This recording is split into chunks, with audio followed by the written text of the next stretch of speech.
Global পয়েন্টের পক্ষ থেকে আজকের প্রতিবেদনে সবাইকে স্বাগতম। এটি কোনো দেশের সৈন্যদের প্রচলিত ফায়ারিং প্রশিক্ষণ নয়। সারিবদ্ধভাবে দাঁড়িয়ে থাকা এক ঝাঁক মানবাকৃতির রোবট, সামনে লক্ষ্যবস্তু আর কমান্ড দিচ্ছেন একজন চীনা সেনা কর্মকর্তা। নির্দেশ মিলতে স্বয়ংক্রিয়ভাবে কার্যক্রম শুরু করেছে রোবটগুলো। চীনা কোম্পানি ইউনিট্রি রোবোটিক্স নির্মিত এসব রোবটের পরীক্ষা ভিডিও সম্প্রতি প্রকাশিত হওয়ার পর আন্তর্জাতিকভাবে নজর কেড়েছে। বিশেষজ্ঞরা বলছেন, চীনের এই রোবট সেনাদের উদ্দেশ্যে সীমিত নজরদারি, প্রতিরক্ষা এবং নিরাপত্তা নিশ্চিত করা, সরাসরি সংঘাত বা আক্রমণের নির্দেশ নয়। রোবটগুলো স্বয়ংক্রিয়ভাবে লক্ষ্য শনাক্তকরণ, যোগাযোগ এবং নির্দিষ্ট পদক্ষেপ সম্পাদন করতে সক্ষম। এ ধরনের প্রযুক্তি মূলত পরীক্ষা এবং সামরিক মহড়ার অংশ হিসেবে ব্যবহৃত হয়। রিসার্চে দেখা গেছে, চীনের সেনারা সাম্প্রতিক বছরগুলোতে এআই ভিত্তিক রোবট প্রযুক্তিতে ব্যাপক উন্নতি করেছে। এই রোবটগুলো নির্দিষ্ট পরিবেশে চলাফেরা, রাডার নজরদারি এবং ড্রোনের সঙ্গে সমন্বয় করার ক্ষমতা রাখে।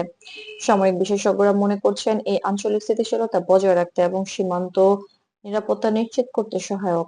চীনের এই রোবট সেনারা স্বয়ংক্রিয় ফায়ারিং এবং নজরদারি কার্যক্রম চালাতে সক্ষম হলেও আন্তর্জাতিক পর্যবেক্ষকরা সতর্ক করছেন যে এগুলো প্রধানত সীমিত নিরাপত্তা এবং অভ্যন্তরীণ সামরিক মহড়ার জন্য পূর্ণমাত্রা সংঘাতের প্রস্তুতি হিসেবে নয়।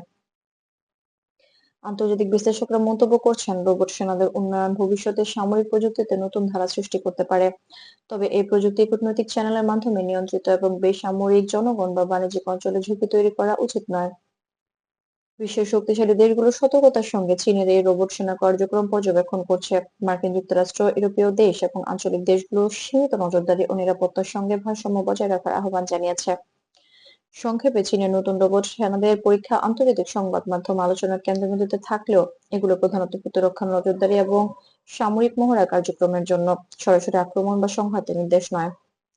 গ্লোবাল পয়েন্ট মনে করে, এমন সংবেদনশীল প্রযুক্তি বিষয়ে যাচাইকৃত তথ্যের উপর নির্ভর করা অত্যন্ত গুরুত্বপূর্ণ। সামাজিক মাধ্যমে প্রচারিত দাবির বাইরে গিয়ে নির্ভরযোগ্য সূত্র যাচাই করা আবশ্যক। গ্লোবাল পয়েন্ট দেখার জন্য ধন্যবাদ। আন্তর্জাতিক পরিস্থিতির নিরপেক্ষ ও তথ্যভিত্তিক বিশ্লেষণ পেতে আমাদের চ্যানেলটি সাবস্ক্রাইব করে সঙ্গেই থাকুন।